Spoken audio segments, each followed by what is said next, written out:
This is deep dish, right? Yeah, well, let's get deep. So I'm going deep on both sides.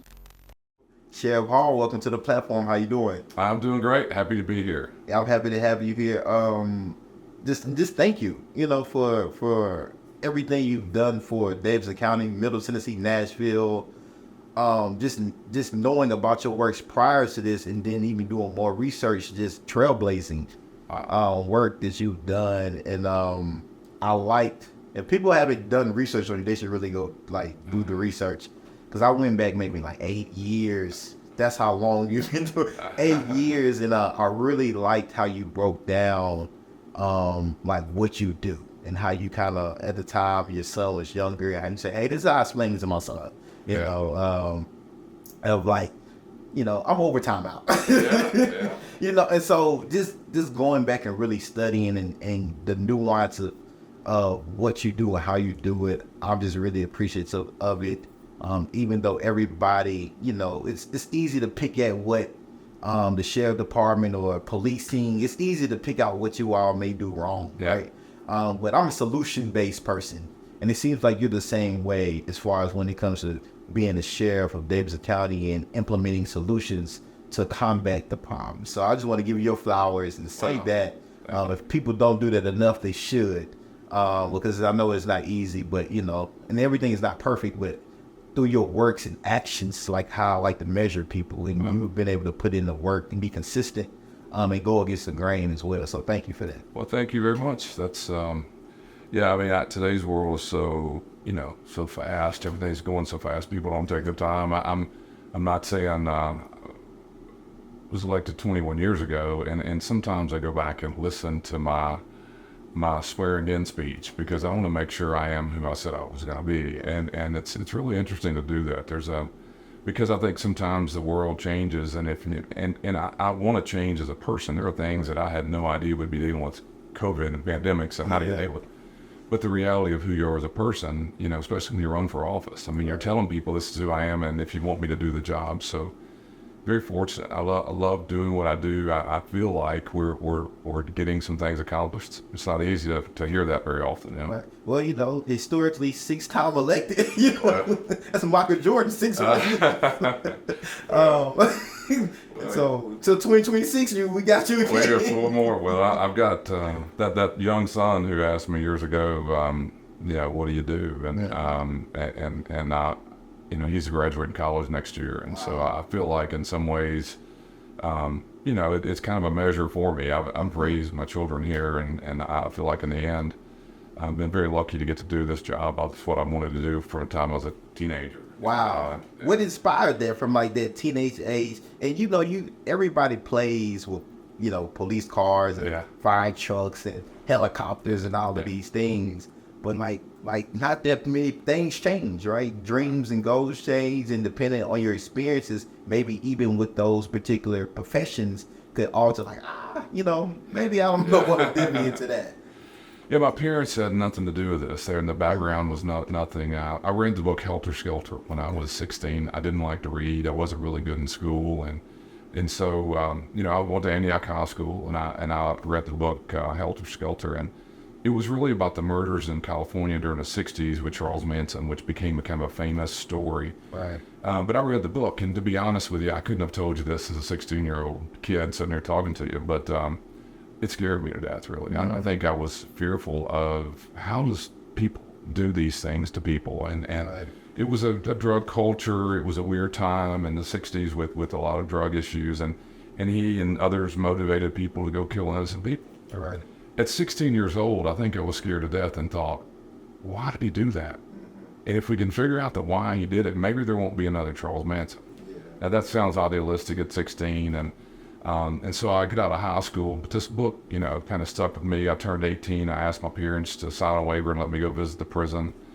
I'm sure they wondered what in the world I was thinking, and I didn't really know what that was going to lead to, but I just have always wanted to know why that happens and what can we do about it. And I was fortunate enough to go play college football at Western Kentucky in Bowling Green, and I got asked to come and play. I really went to see Kool and the Gang. They gave me free tickets, and I signed on the line that day when they gave me. That's how they real you. That's right, Kool and the Gang. I'm in, man. I was, but I ended up there, and second week of school, the head football coach said, "What are you gonna major in?" to every one of us, it's really a dumb thing to ask a person that young. And I could only think of the thing I read about that I had an interest in. And so I said, I'm going to go into criminology. I'm going to figure out what I can do about what we can, try to change. And so I spent 4 years, believe it or not, I didn't like school, went back to graduate school to study criminology, and went and lived in hotels and traveled the state of Kentucky for a year. And everyone who was arrested in those counties that I was living in, I had to go interview them and sit down. And so I was asking them questions.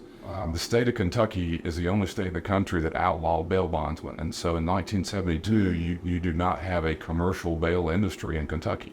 Wow. So what my job was, I worked for the state, is I'd go in and interview the person, and I would say, hey, do you live here? Do you have family here? Do you have a job here? And then I would go to court as this recently graduated college student and say, Judge, he's got family here, he's got a job. And so they would decide, the court would decide to let you out on ROR, let you out on bond, whatever their type of system was. And so I was in heaven, man. I was doing what I wanted to do. I got to interview people and I'd ask questions. I got so caught up in realizing that people that do make mistakes just like me. I mean, I should have, could have, would have been in jail. Most of the people I grew up with in my family and life have had opportunities and have been to jail. I just never felt different about the person who works here versus the person who lives here, and just as a human. And packed up, came back to Nashville after living in the hotels, and went to work for Sheriff A. Thomas, who was this huge figure in Nashville at the time.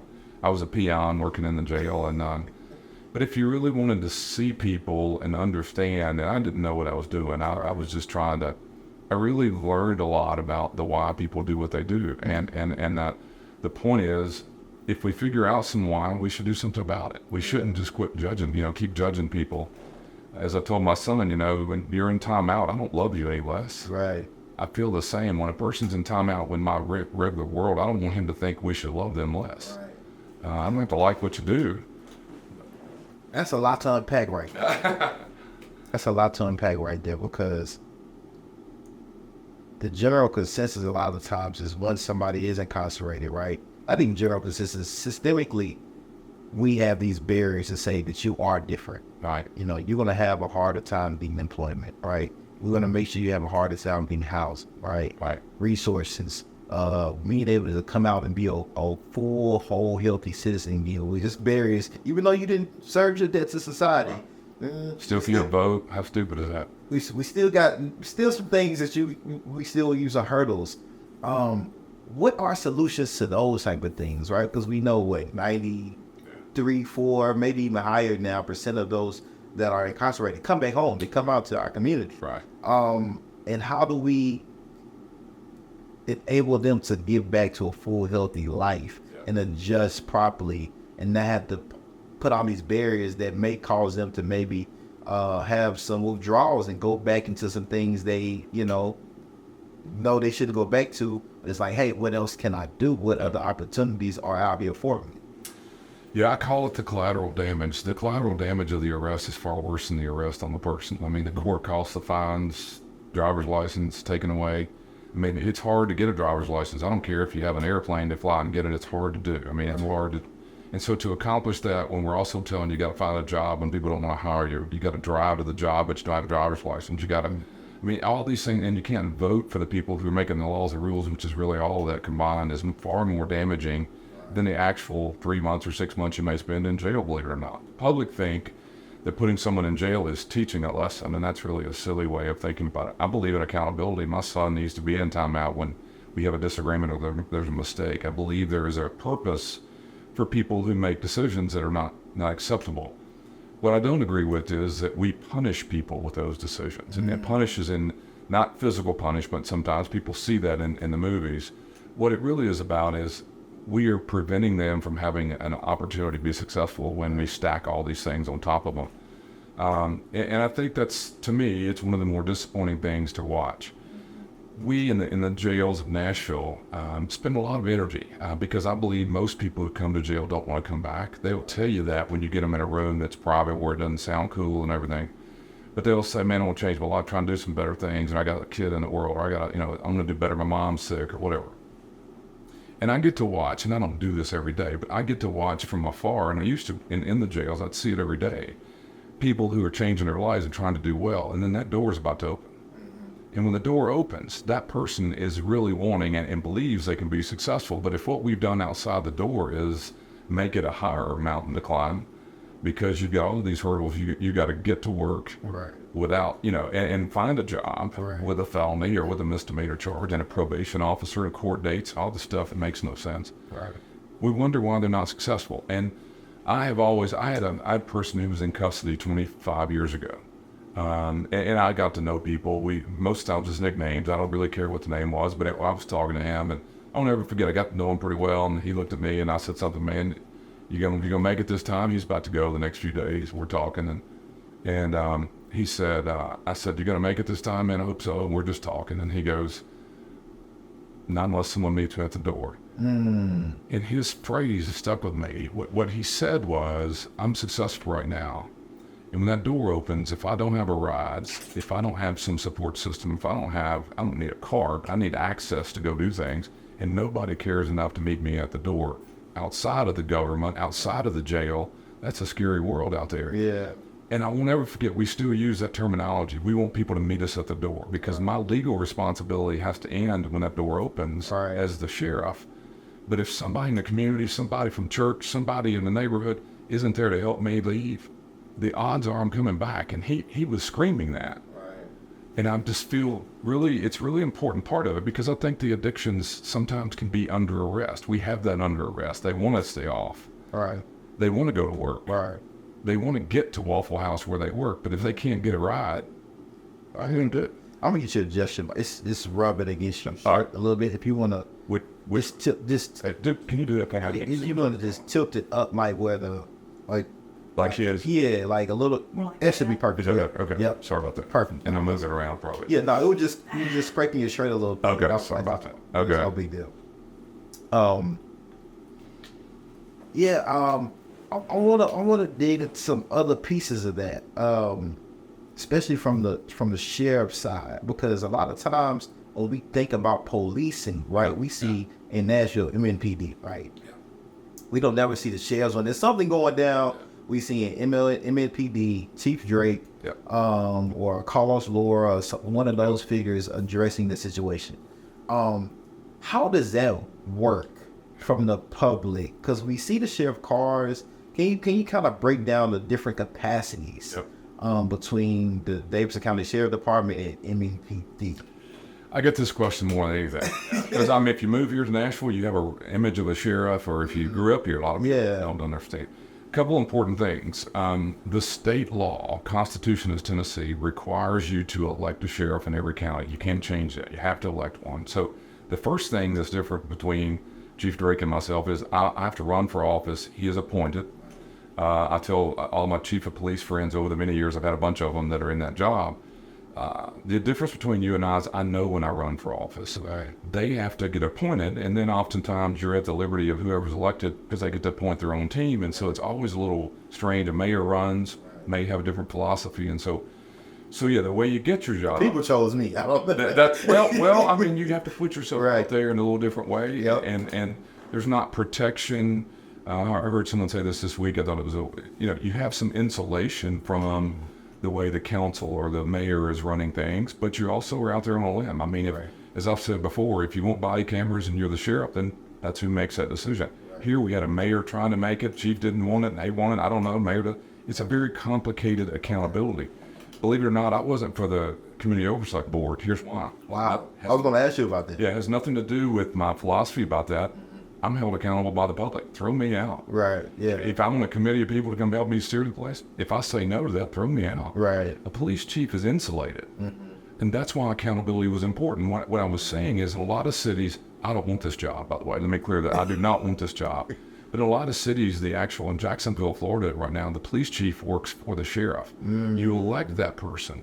Then the police chief that you and I know does the street enforcement. Someone else runs the jails. But they all work under one system. Wow. And so instead of working through a mayor who may know very little about law enforcement, in some ways even social issues, they're oftentimes more fiscally responsible people or politically involved. Right.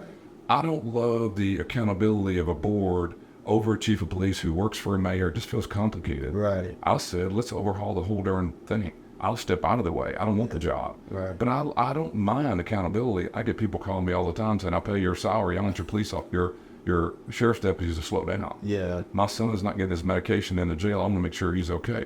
I have 700,000 bosses. Wow.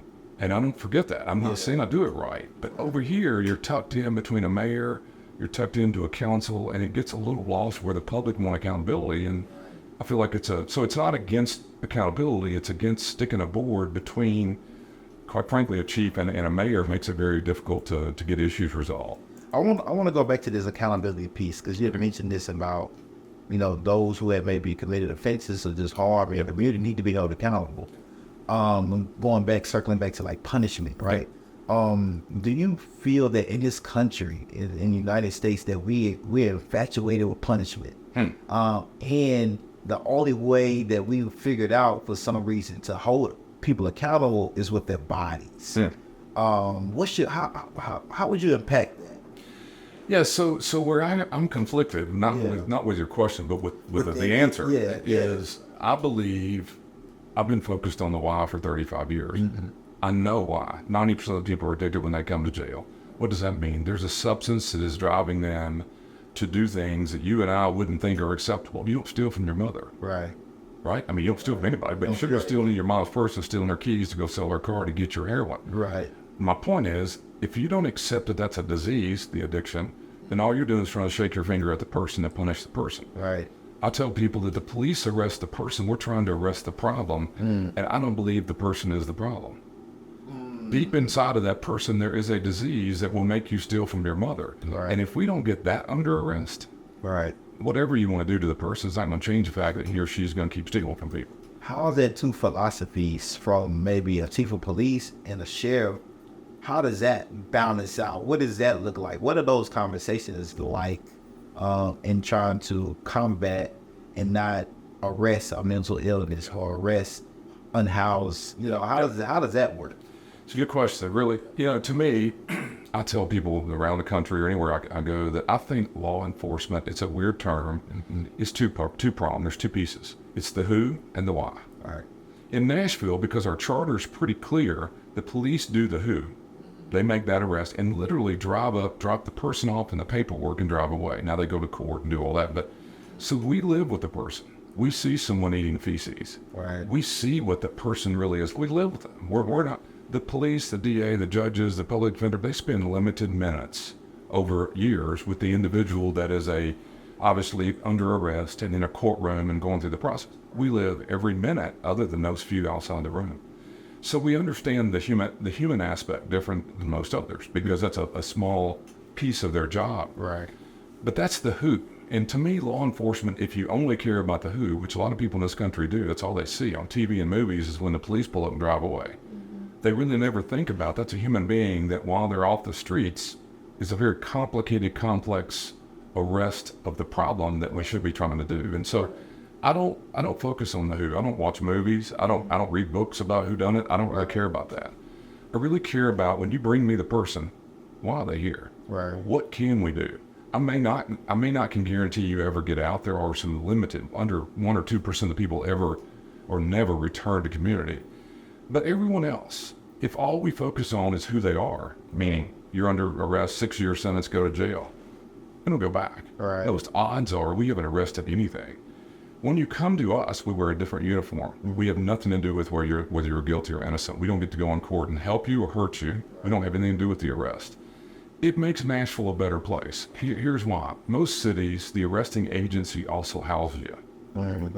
And to be honest with you, the communities that happens in, the part of the job that gets the least attention is the housing of the person. This is a very sexy thing to go arrest people. Unfortunately, the media, the world, that's what people see. Right. This isn't very sexy. And it's usually where the money gets chiseled away from. It's not programs to help people, it's programs to catch people. Right. And so in Nashville, we don't go looking for people. We don't have arrest power. Right. I love to tell people, go to lunch with us. We ride down the road. Right. We have no power to pull you over. Everyone slows down when you drive right on by. Wow. We're not there to make arrests. Good to know. Yeah, it gets right on by. Yeah. Oh, sure. That's right. But the important part, and by the way, what you see in the community that looks like policing is our officers who are basically serving warrants. That's a fancy word. What that word really means is it's basically a civil document, a garnishment, a divorce, order of protection, eviction. These aren't arresting things. We're not taking people. It's a court date. It's a notification. And so our staff are out. Subpoenas, things Right, like that. right. We're all doing that, but we can't make arrests. And so that allows us, I think, to focus on the who. Right. I mean, excuse me, the what and why, and the who has already been done. And most communities just focused on the who and don't think much about the other. Right. Wow, this is a master class you are giving us right now. Well, Because I don't think a lot of people understand the differences, like in the nuances in that, especially when you have a sheriff and a chief of police, because one is like always present, I think, we see, and the other one is like you're focused on the solutions, like, okay, how can we work with you here and get you better, and what does that look like? And like you said, the sexy part is the arrest. Like, oh, handcuffs, police sirens, see you later, we never see you again. I want to go in a little bit into the budget. Okay. We know with MAPD, it's like, okay, you know, you got to fund the police, you got all of these things. And I know you did an article 2020 that I got a chance to read about the funding the police. That, you know, I'm curious how many friends you have. We're all fortunate now because of that. But it was like it was a buzzword, right? It still uses a buzzword, and that means different things for different people. And so, can you kind of unpack for us when it comes down to a budget? What does that look like for your department? Because we know a council, the mayor has to do everything for MAPD. And, you know, whether they get helicopters or tanks or whatever, it all has to go, you know, get the approval of the Metro Council, the mayor and the Metro Council, and all those things. So can you unpack that for us and what that looks like for you, and if that's an annual thing or, you know, as far as when it comes to financials? Yes. So, and you brought the question up earlier about, you know, I'm elected, they're appointed. So what that means is I still have to go through the mechanisms of the council to receive a budget. Okay. The mayor is, as I say, I don't work for the mayor. Right. It's nice to have an ally over there to help you so you're not fighting. Champion. I have fought many of them. I've not always agreed because the priorities that we're having don't line up in their budget ideas. And so we have to kind of push and scream sometimes. The council eventually funds the budget for us. We have about $100 million budget. Okay. Here's what gets me in trouble with my peers. I sit here for many years, you've read it, this is not a new thing for me as far as what I think we should be doing, arresting the problem. Right. We should be trying to deal with what the issues are. Most modern countries in the world, if you're naked in the park singing songs with a guitar and watching elephants fly over, and the community sees you naked in the park, most countries are prepared to give you help. What they do is they ask for someone to go check on you because you need help.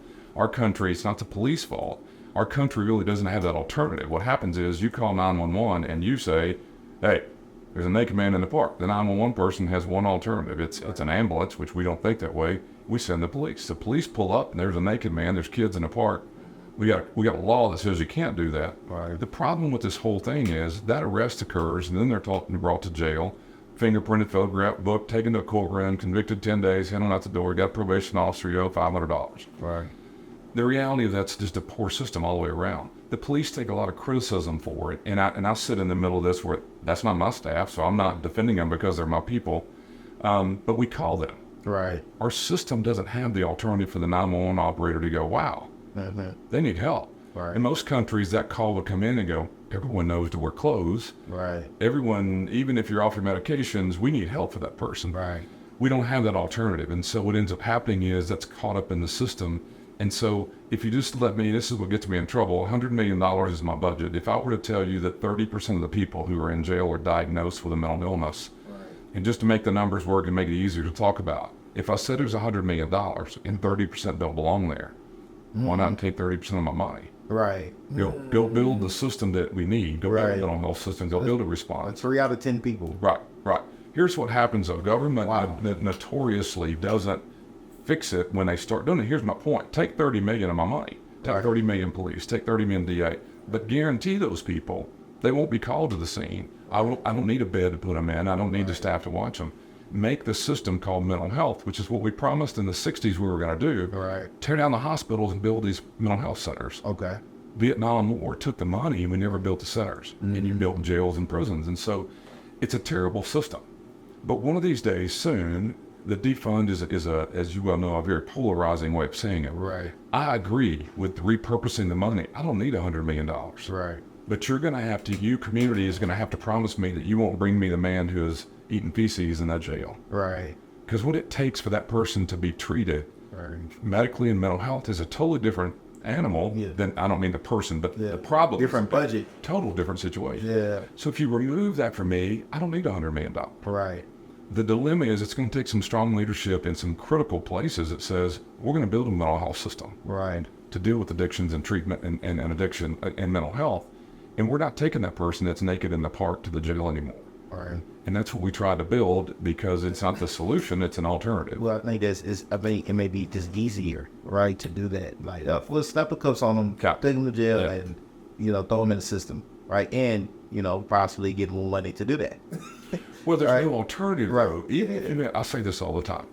If you're the most, the word liberal is a funny word to me, but if you're the most liberal police officer in the world and you're the most caring about mental illness, whatever, and you pull up today on the naked man in the park, I don't care if you have a bed in your house.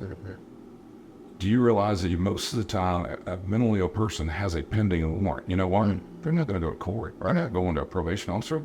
They don't even understand what day it is because they're off their medication and we're asking them to live in a system. Right. So what happens is, even if the police officer, whoever that is, has the best discretion in the world, if you don't have a bed for them, a place to take that naked man in the park, then what ends up happening is they end up coming to jail for various reasons. But you as a community, not you as a community have to build that alternative. You have to move the money. You have to move it from police and DAs and jails. But you have to commit. You can't do that by saying defund because you're screwing it up. Right. That's going to make it a defensive posture. Right. What if we can take away your problems? Right. Not all, but take away that part of the problem and make that conversation a bunch of money, build a mental health system, and then the 911 person going, naked man, wow, needs help. Right. Send a response team. Don't send a police officer.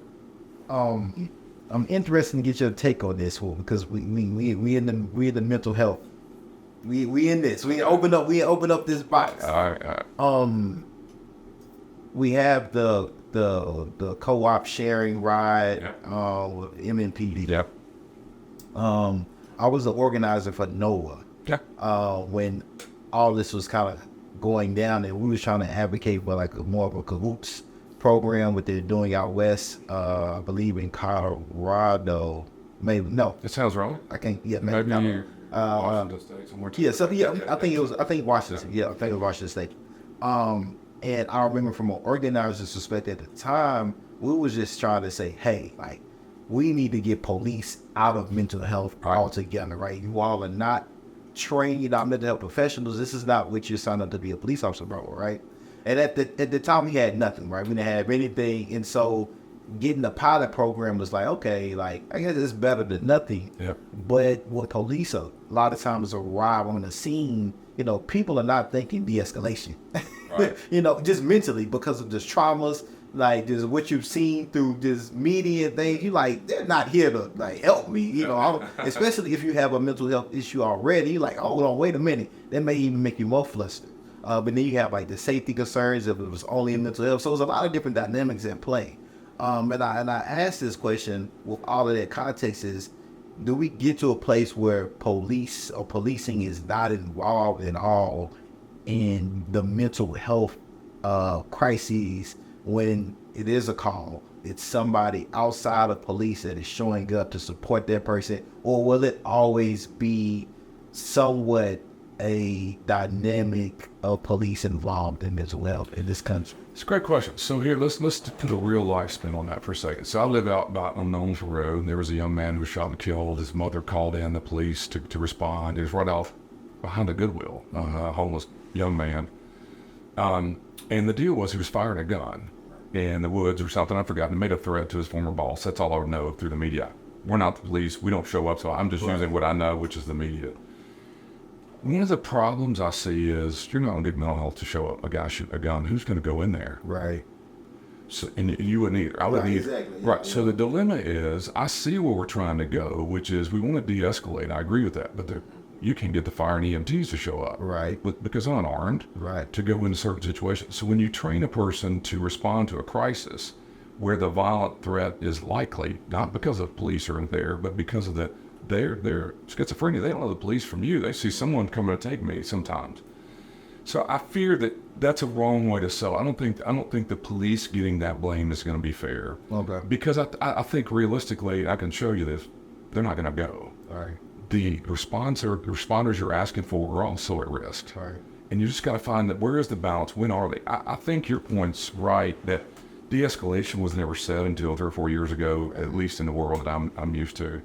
The terminology is really, really important, that if you can get whoever responds first, police, co-response, or just a crisis, to understand our first job is try to calm this down, that's the big step. If you can get the police to learn to back away as progression is happening, where we don't need to force the issue, I think that's important.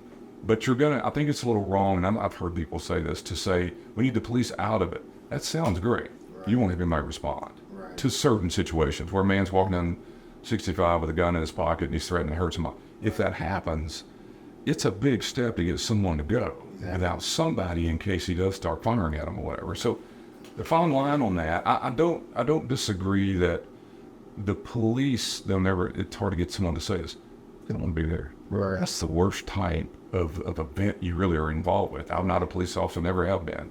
But that's not what they signed up for either. And so I don't think it's a hard pull to get it in someone else's hands over the years ahead. It's moving that way, slowly but surely. I say this all the time, and people kind of snicker, but it's the only, mental health in criminal justice is the only bipartisan thing I've seen ever in my life. Right. Because every family has mental health going on. I don't care if you're a hardliner, I don't care if you're a super liberal, super conservative. Right. Everybody sees their loved one who's, if they get off their medication, could go naked down the street. Different people. It's a hard solution, but I think people all agreed, wait, we got to find some way to handle mental health and what we call criminal justice and get them separate. And so now we're finna get even deeper. All right. Mental health. All right. And I'm still kind of doing research on this, but I think it's good to kind of purpose it. You can kind of unpack it now. Mental health in the intersection of gun violence or firearms. Right. This is a big topic because of what we just with the Covenant school here in Nashville, with just tragically just happening in mass shootings. In general, a lot of these individuals have some type of mental health disorder, whether they know it or not. Right. But then you have added that with firearms, right? And so now you have two different kind of huge debates kind of going on around, okay, how do we address mental health issues and how do we address gun control? Which one is more important? From the outside looking in, you see a firearm, you see bullets, you see people dying. That clearly seems like the problem to address first, or put money behind to ban or whatnot, right? Personally, I'm torn. I'm not sure. I'm a 2A advocate myself personally, but I'm not sure if it's more the gun or more the person.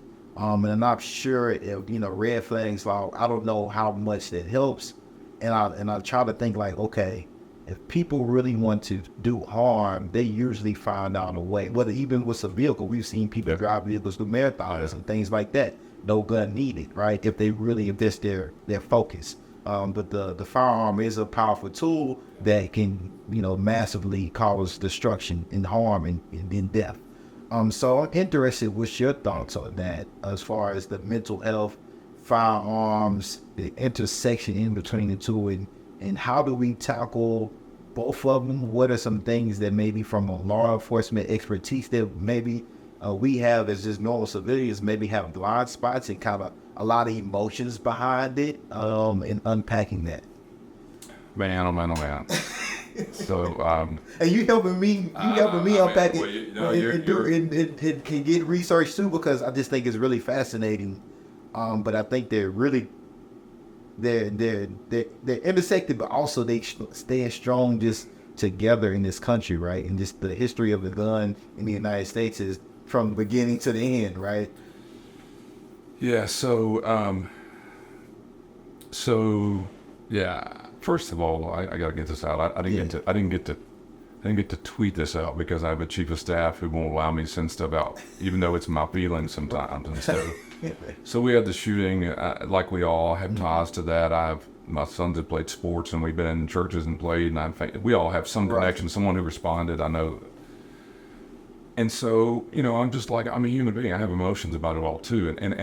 So when you boil it down, my first frustration, and I sent this as a tweet to our chief of staff and say, can I hit the button on this? Basically because, and what it said was, I don't give a damn about what you think about your ideologies. I don't give a damn about, this is the night it all happened. Right. We should be worried about these people for the next 48, 72. Can we now? Yeah. Quit trying to take credit for the victory. I told you it was transgender people. I told you guys it's going to be, until you quit blaming all these people. Mm-hmm. And that's what goes on almost instantly. And so we went through that, and I didn't get to send it, by the way, but it's my feelings. And the feelings are because if you're just looking for a victory, you ain't worried about the solution. You're just keeping score. And you can find fault with every issue on there. The guns, I think, are one of the major changes in my lifetime. We've always had mentally ill people. We've had some different, obviously, diagnosis and things coming. When I was 18 years old, I rode with police officers as a teenager, just as a, ride along. If there was a car pulled over and had a gun in it, it was the whole shift's conversation. Oh my God, there was a gun out there, but you could all a mile last night in that car. There's not a car you're pulling over today, or you and I are riding, and Harley doesn't have a gun. Right. I had a friend this week, just called me out of the blue. I hadn't seen him in 30 years. Calls me, says, hey, I need to ask you something. Yeah, and I haven't seen him in 30 years. We played softball back in the day. He said, my stepson was shot and murdered last night, and last week, not last night. He went through this whole story. Bottom line is in road rage at the Hermitage Walmart. Young lady was pulling in, his stepson's pulling in. I don't know the facts. Right. It doesn't matter, really. I'm not judging if he's telling me the truth. He's on one side of the story. But the bottom line was they get this argument over the parking space, back out. Somebody, I know something was said. He gets out of the car, starts walking toward it. And this I haven't looked into this, young woman shoots him, boom, boom, boom, kills him dead. She may have been completely justified. I don't care about the facts. What I'm saying is to think that every vehicle and every conflict, the resolution is a boom, boom, boom, and as soon as life's over, we don't get to get up and say, I'm sorry. We don't get to. Right. And it has me thinking, and this is just, I'm an old guy. I mean, I'm 58 years old. I haven't heard the last time there was a fight. Right, yeah. And I'm not proud of this. When I was in high school, you and I was arguing over a girl or a sport or whose parking space was here. The most difficult thing that would happen is somebody get a head bruised and tomorrow you get to walk around school with a little bruise. I'm not proud of that. That's violence too. Right. But we could learn to live through that. You may learn from the mistake. I may learn from the mistake. When you shoot and kill me, there is no learning. I mean, your life's ruined, my life's ruined. And so we're so equipped to end everything so fast because the prevalence of guns is a major part of the problem. And I do believe we haven't taught anybody how to deal with conflict. Right. No. I mean, it's and when I can get on social media, I have two sons, a 28 and a 20. When they get on social media and just get over here and listen to who they believe and all it says the same thing they believe, there's no conflict because we agree on everything. Yeah. And it's the conflict and it's the control of your own emotional behavior, right? Which can vary depending on how you grow up, right? And it's crazy because I was just talking to some of my good friends. We all grew up in North Nashville, childhood friends, right? We was at Slim Huskies, and we were this literally just happened yesterday, and I was like, what does it say about us? It's like if I'm offended, if I feel like you're a threat, if you say something, if you just came and knocked this piece out of my hand, right, which is totally disrespectful. Why is the first thing that may come to my mind is like, oh, I need to like shoot this person. Right. Like there's nothing else. It's like right. I'm enjoying myself. Oh, this random person randomly knocks the piece out of my hand. I feel that's just the utmost disrespect. I have to respond. And the only way that is suitable is to grab a gun and shoot that person. And I couldn't answer the question yesterday, and I still can't answer it now. But it's like, where is that coming from a psychological level where that's my immediate response? And it makes sense to me at the moment. And then we joked about it after, like, just imagine that happened. a person is dead. You're probably gonna go to jail for a very long time, and they ask you why you in jail, why you in prison. Right. Oh, well, God knocked the piece out of my hand. It doesn't even make sense when you say it out loud. But at that moment, that was the best response. Yep. Right? Because of whatever else, I didn't want to feel like, I'm soft, or I didn't want to feel like, not manly or whatever. Disrespecting me either. It's like I couldn't even walk. Couldn't let it go. Right? It just simple. I could have bought another piece or whatever. I just couldn't walk away. I had to respond in the most violent way, which is just it just blows my mind. And it's like, how do you have to recognize it, right? Right. And then it's like there's other kids and they're not processing it. It's just like, this is my environment. This is how I was taught to respond to these things. If I don't respond, then I'm the punk. Yeah. Yeah. It's funny. We should have been together. Here's the funny. Now, I was with 4 or 5 guys yesterday. Funny, literally. A lot older than you, so let me categorize. They were my age, and who've all have young, let's say young, 20-year-old kids. We were having almost the same conversation. Here's what it sounded like. I'm so scared my kids are going to fight over a party space. So scared my kids are going to fight over a piece of pizza. I'm using your... I'm so scared because I was raised, and most of the men I'm talking to my age, we were raised, if you don't stand up to him, slapping the pizza out of your hand, I don't know that my dad said these words, but he meant it. You're going to get it from me too. Right. And a whole generation that's really ahead of your generation was raised which is terrible, which is you stand up so you don't get picked on tomorrow on the playground. You stand up for yourself. And I still get that. You know what I want my kids to do today? Walk away. Yeah. You get out. You will never hear a word. Walk away. There's songs. I love music. There's a lot of songs in my generation that's talking about, come home from school today with a shower on my face. And it was about, my dad was mad at me because, and the point of it is, there was a whole generation that was raised saying, don't let someone disrespect you. My problem is we screwed that word up. Because the gun's going to solve everything. The problem is, so did you get disrespected? So you took it out and you're sitting over here 40 years. Right. Who won the respect battle? Right. Yeah. They're free. I'm almost to the point of going, I respect you more for walking away. Yeah. As my sons, that's what I want you to do, beg you to do. But I didn't raise them with that 20 years ago. Now that they're in these ages, I'm just begging them, don't fight over the parking space. There's a dead man over a Walmart parking space. And you have to build real strong character and keys to be able to walk away, because what the peers are saying. It's don't let it be a crowd. Don't let it be an audience. Yeah, the honk, as you said, the word. That's Don't let it be an audience. It's like, no. I want to walk away. Yeah. And you think about it, because this is high school stuff. Yes, right? This is middle school, high school stuff. In 20 years from there, it won't even matter. But we can't think that far. No. You're not thinking about, so you think at the moment, I got to come back here tomorrow. Yeah, I got to come back here for 3 more years, 2 more years, and this is going to stick with everybody. And I'm going to be that kid that just walked away, and maybe somebody else tries me, or maybe somebody else, says, okay, I can pick on that person because he or she will fight back physically. And so it's like, it's tough. It's hard. But and again, fights were bad. There were people who got hurt in fights. But what's so different now is there's no fight. Yeah, don't lose a fight. That'd be the difference. That's right. Like, you can fight, but depending on how you lose, that's right. That could be, I'm going home. Yeah. And I'm coming back for the ultimate payback. That's right. And this is like, is that part of mental health? It's like.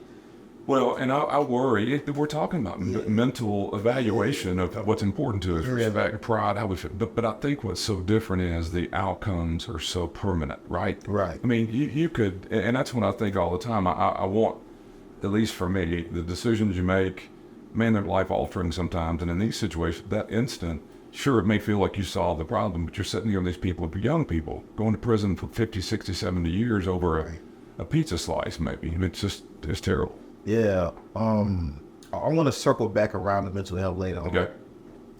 But I want to get into this, another buzzword, equity. Which is used in everything. They'll go to any corporate website. It's like, we strive for to be inclusive, diverse, equitable. All of these, right? All these acronyms, right? But equity means a little something different in our legal or criminal justice system, because it's never existed, right?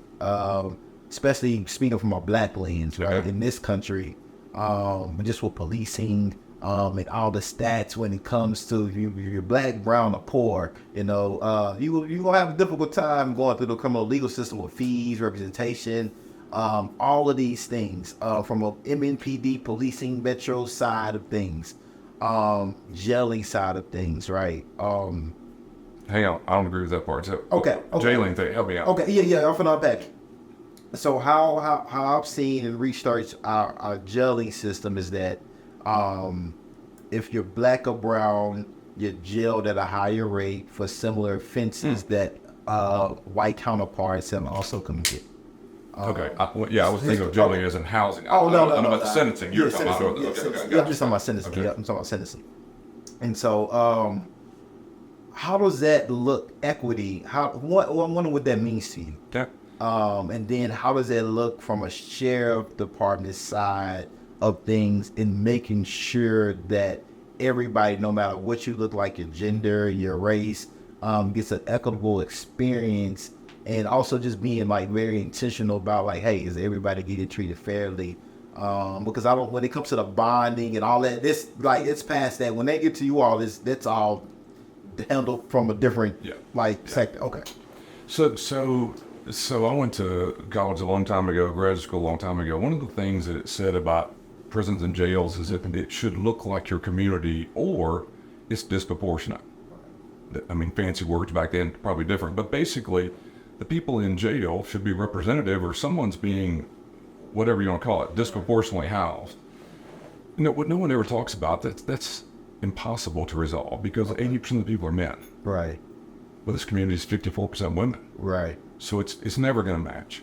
The other thing that people do, I think, that gets a little off track is when we're talking about race, one of the things about coming to jail, and I understand we're running the booking room, the person arrives to us and we're entering the stuff. So we don't know, we know what you're charged with, but that we didn't make it. So once you get to us, we're taking the police report information, entering it in, and then the physical body comes with us, and of course, there we go. Right.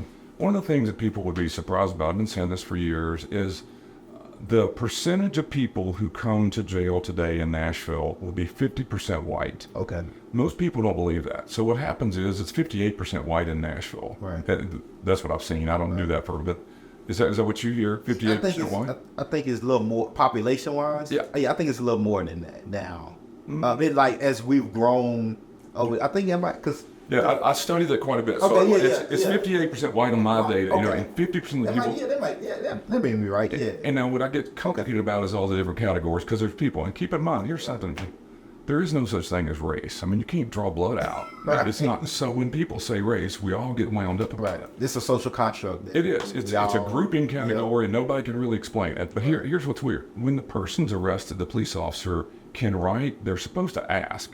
But let's assume that they've asked. Whatever you identify as is their... So when you get to jail, we use that data. We're not going to... Unless you say to us later on, we've had that happen. Right.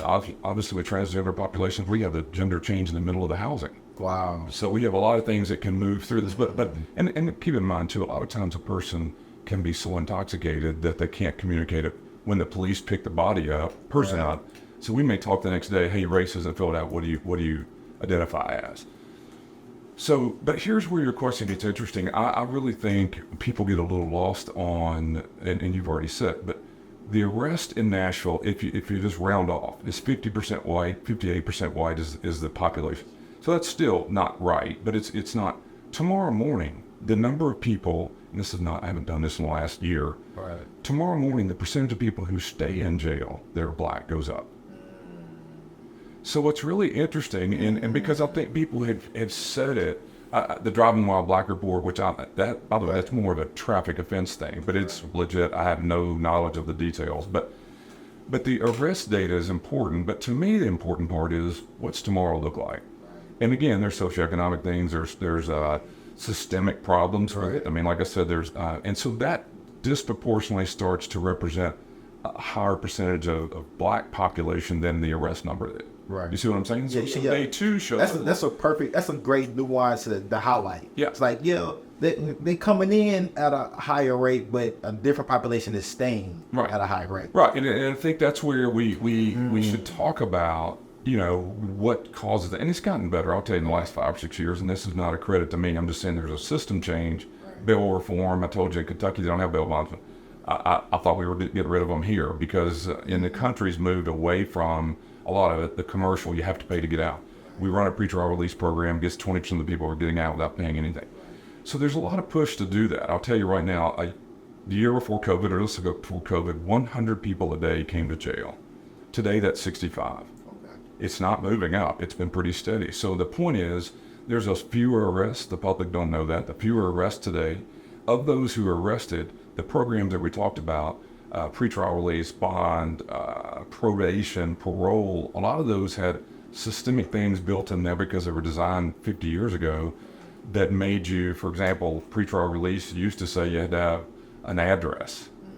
Well, my 28-year-old probably don't know his address. Moves, travels, doesn't really think the way I think. And so that may make you ineligible if you can't get it used to. If you can't give me an address, that's all thrown out. Now, as long as we get in touch with you and everyone has a phone, I don't care where you live. But it doesn't exclude you. And so if you think about race and economics, what would happen is the population that was more likely to get out on programming was white, primarily.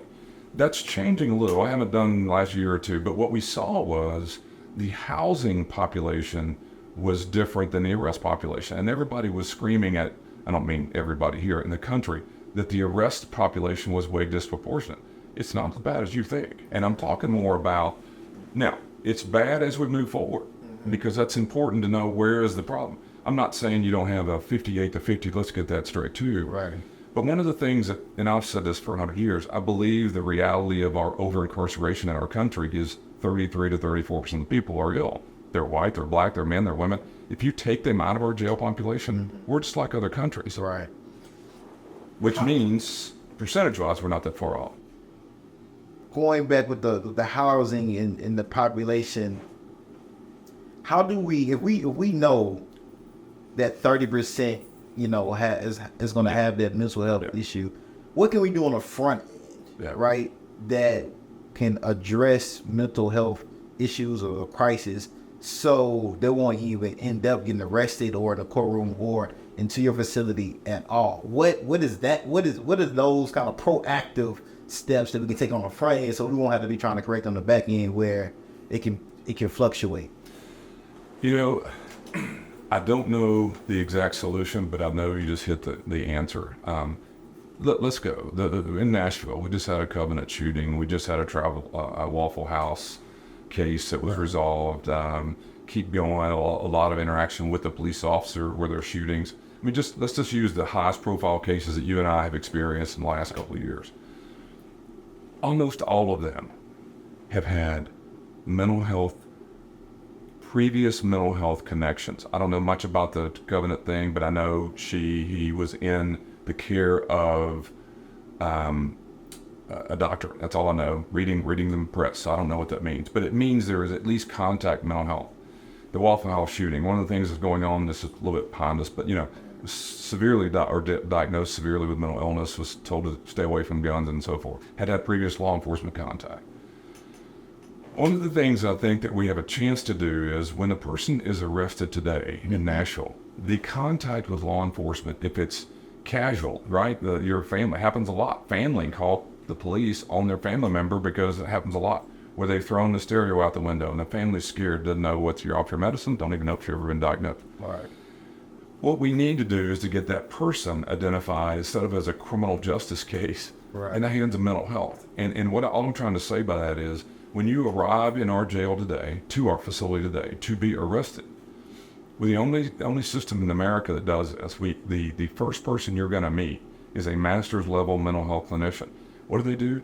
They're trying to diagnose what is your mental health acuity, your level of mental instability, or your psychosis at the top. The idea of that is to get you in the hands of mental health and to decriminalize you, get you out of the criminal justice system. Now, there's some cases, i.e. the Travis Ranking, the Waffle House shooting.